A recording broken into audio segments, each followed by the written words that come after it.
అందరికీ శులం ప్రార్థన. పవిత్రుడైన తండ్రి, పరిశుద్ధుడు కలిగిన తండ్రి, ప్రేమామయుడ, కరుణామయుడ, ఆలోచనకర్త, అద్వితీయుడ, యుగ యుగములు జీవించుచు ఉన్న తండ్రి, మీ ఘనమైన నామమునకు స్తుతులు స్తోత్రాలు చెల్లించుకుంటున్నాం.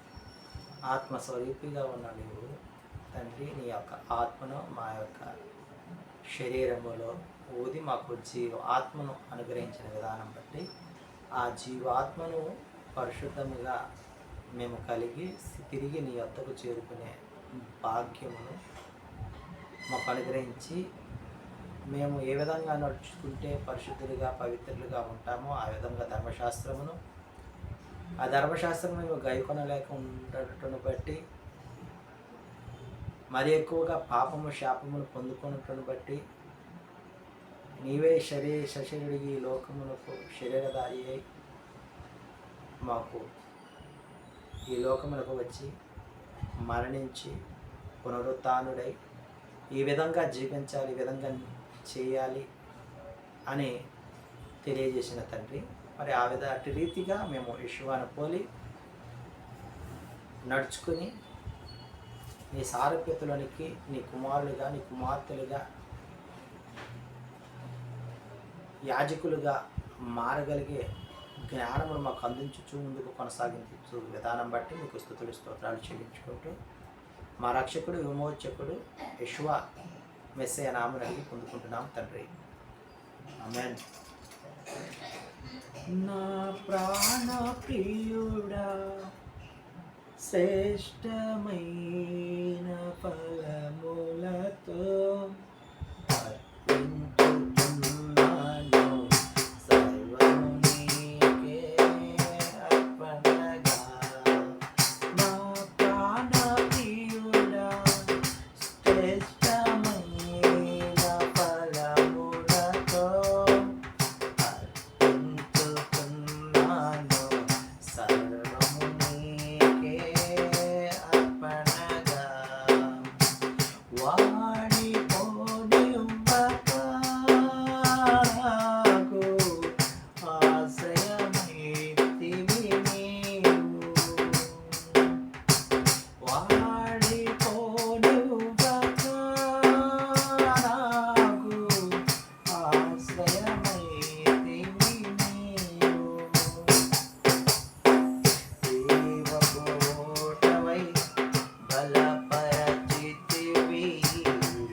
మొదటి రాజుల గ్రంథము 14వ అధ్యాయాన్ని మనం ధ్యానించుకుంటూ ఉన్నాం.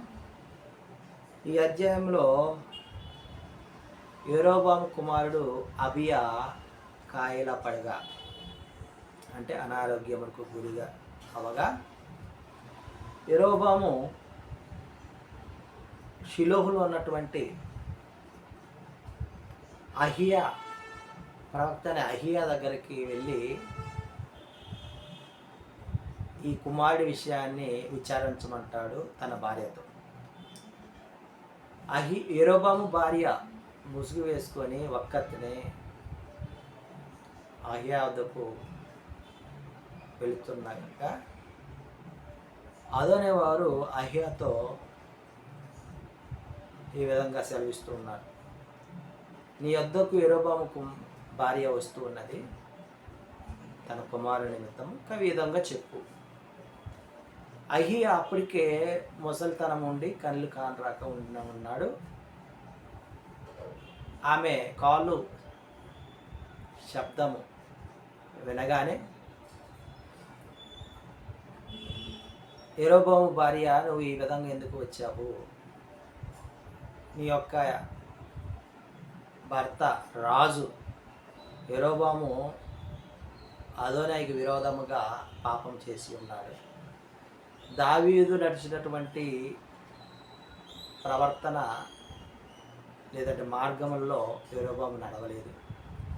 కాబట్టి అదోనే వారు నీ యొక్క కుమారుడు నువ్వు తిరిగి వెళ్ళే వరకు ఉండడు, యరొబాము యొక్క సంతతిలో ఎవరిను కూడా మరి మిగల్చబడరు అన్న విషయాన్ని తెలియజేస్తాడు. అదోనేవారు అహియాతో తెలియజేయగా అహియా మరి యరొబాము భార్యకు తెలియజేస్తాడు. ఎందుకు ఇదంతా అంటే కేవలము అదోనేవారి మాట వినకపోవటం, మార్గములో నిలవలేకపోవటం. దావీదు నడిచినటువంటి మార్గముల్లో యరొబాము నడపకపోవటం. ఆ విధముగా యరొబాము సంతతిలో శేషించిన వారు అందరూ లయమవుతారు, అందరూ చనిపోతారు. ఎందుకనంటే విగ్రహములను పూజించటం, దేవతలకు బలివ్వటం, ఇవన్నీ కూడా ఆయనకి హేయమైన కార్యములు యరొబాము చేశాడు. కాబట్టి యరొబాము సంతతే లేకుండా మరి జరుగుతూ ఉన్నది. కాబట్టి ప్రియమైన సహోదరులారా, మనము ఈ లోకములో మన స్వతహాగా ఏదన్నా ఆలోచన చేస్తూ ఉంటే అది అదోనే వారికి, ఎలోహిం వారికి విరోధంగా మనం ఆలోచన చేస్తూ ఉన్నట్టయితే, ఇక్కడ యరొబాముకు చెప్పినట్లే నీ యొక్క సంతతికి నా యొక్క సంతతి, మన అందరి సంతతుల గురించి అదోనే వారు హెచ్చరిస్తూ ఉన్నాడు.